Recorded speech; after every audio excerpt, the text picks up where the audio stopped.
బంజారాహిల్స్ లో మహిళ వీరంగం సృష్టించింది. ట్రాఫిక్ హోంగార్డ్ ను దుర్భాషలాడుతూ నానా హంగామా చేసింది. రాంగ్ రూట్ లో వస్తున్న కారును హోంగార్డ్ అడ్డుకోగా హోంగార్డును బూతులు తిడుతూ మహిళ రెచ్చిపోయింది. హోంగార్డ్ డ్రెస్ చింపడమే కాకుండా ఫోన్ కూడా పగలగొట్టేసింది. బంజారాహిల్స్ పిఎస్ లో మహిళపై కేసు నమోదైనట్లు తెలుస్తోంది.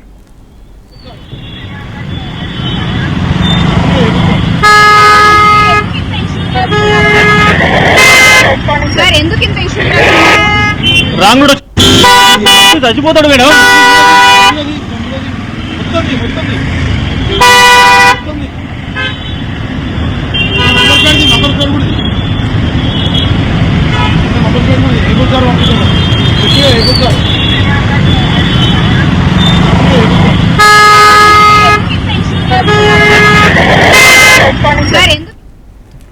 బంజారాహిల్స్ లో మహిళ వీరంగం సృష్టించింది. ట్రాఫిక్ హోంగార్డ్ ను దుర్భాషలాడుతూ నానా హంగామా చేసింది.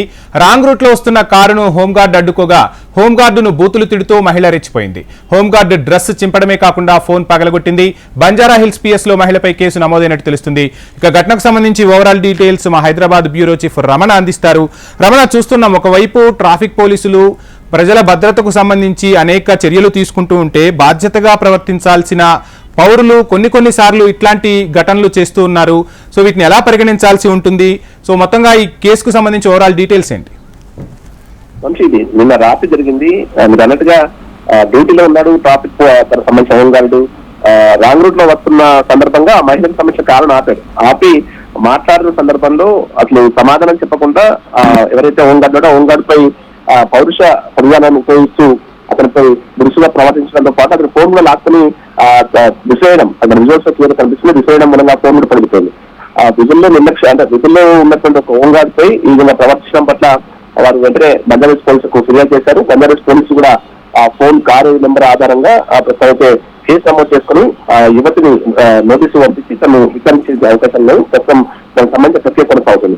ఏదేమైనా అంటే విధులు నిర్వహిస్తున్నటువంటి వ్యక్తిపై ఆ విధంగా చేయడం అనేది కూడా కరెక్ట్ కాదనే విషయమే ఇక్కడ పోలీసు సంబంధించిన వారు కూడా అభిప్రాయం వ్యక్తం చేసిన పరిస్థితి కనిపిస్తుంది.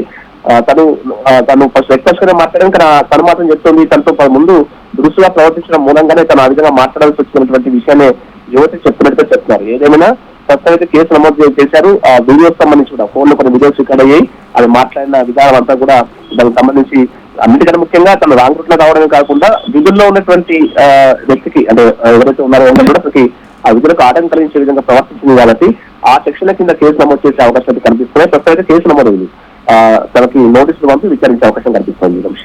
Thank you Ramana.